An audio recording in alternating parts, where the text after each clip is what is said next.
Hello বন্ধুরা, welcome back to my channel Ganesh Pali Das. আশা করছি সবাই ভালো আছো। আবার একটা বড় ভিডিও নিয়ে চলে এসেছি। এটা হচ্ছে শিবরাত্রির দিনের ভিডিও। আর অনেক দিন থেকে ইচ্ছে, জানো তো, খুব ইচ্ছে আমার মন থেকে যে গঙ্গায় একটু স্নান করব, গঙ্গায় একটু স্নান করব। সেই কুম্ভ মেলার জবে থেকে চলছে। আজকে শিবরাত্রির দিন অবশেষে চলে এসেছি টোটো করে। সেই 4টের সময় এসেছি, 3:30 সময় কাছ থেকে ফিরেছি, আর 4টের সময় গঙ্গায় এসেছি। আর বেশ ঠান্ডা ঠান্ডা ওয়েদার। প্রত্যেকবার শিবরাত্রিতে যেরকম একদম গরম থাকে, ফুল গরম থাকে, সেরকম সেখানে এই বছর একদম ঠান্ডা ঠান্ডা ওয়েদার। যখন স্নান করছিলাম বেশ ফাঁকা ফাঁকা ছিল আর ঠান্ডা একদম ছিল, বেশ শীত শীত করছিল, মানে একটু একটু। যাই হোক, মা গঙ্গা যখন টেনেছে তাই আমি আসতে পেরেছি। এই যে ধরো ঘাটে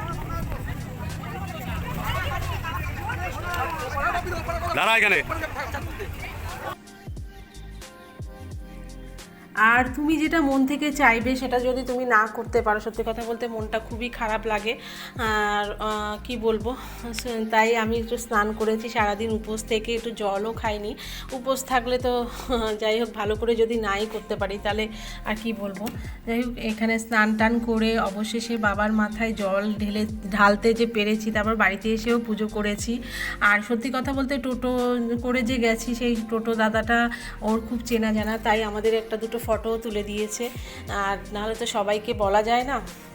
আর এই ভিডিওগুলোই থেকে যাবে। আর আমার পুচকুকে একটু সবাইকে একটু জলের ছিটা দিয়ে দিলাম। আর ওরা যেহেতু স্নান করেনি, সেই 4টে বেজে গেছে, ঠান্ডা লেগে যেতে পারে, তাই ওকে আর স্নান টান করালাম না, ওর বাবাও করেনি।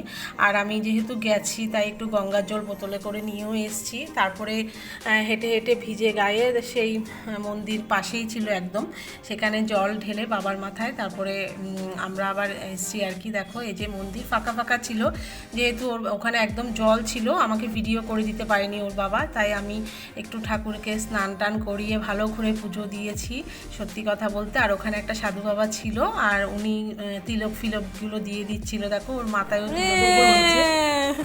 চোখ বন্ধ করো বাবা, ধুলো পড়বে। চোখটা বন্ধ করো বাবু, চোখ বন্ধ চোখ বন্ধ করো, চোখ বন্ধ করো। হ্যাঁ, ভালো ছেলে, চোখ বন্ধ করো। ভেবেছিলাম কান্না করবে, কিন্তু কান্না করেনি ও, সত্যি কথা বলতে। আর ও বেশ একটু তো দুষ্টুমি করবেই, আর ও তো খুবই দুষ্টু, সেটা তোমরা সবাই জানো। আর কি বলবো। তারপরে আমার মনের ইচ্ছেটা পূরণ করে টোটো করে লাস্টে বাড়ি চলে এসেছি। আর বাড়ির ঠাকুরকেও অবশেষে পুজো দিতে পেরেছি, সন্ধ্যাবেলায় পুজো দিয়েছি পুচকুকে ঘুম পাড়িয়ে। যাই হোক, আমার ভিডিওটা যদি ভালো লাগে তাহলে প্লিজ লাইক কমেন্ট সাবস্ক্রাইব অবশ্যই করো। আর যারা যারা আমার চ্যানেলটি এখনও সাবস্ক্রাইব করোনি তারা প্লিজ সাবস্ক্রাইব করে দিও, পাশে থেকো, আর ভিডিওটা শেয়ার করে দিও। দেখা হচ্ছে নেক্সট কোনো ব্লগে।